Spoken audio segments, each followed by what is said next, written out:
Good day to all employers in Hong Kong. I'm Catherine Julian from Manila, Philippines.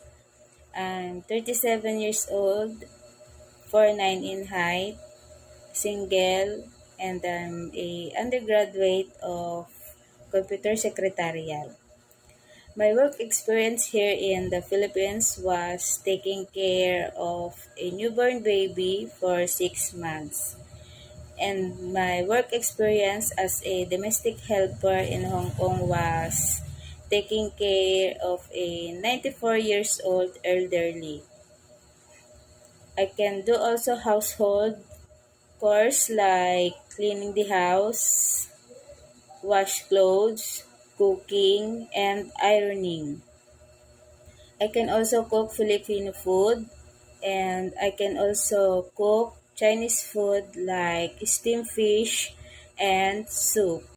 Ma'am, sir, I'm a hardworking, honest, patient, reliable, and dedicated, and willing to work as needed.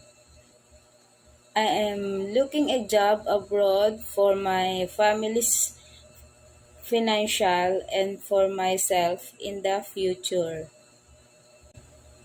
Please do hire me, ma'am, sir, and rest assured that I will do my duties and responsibilities well.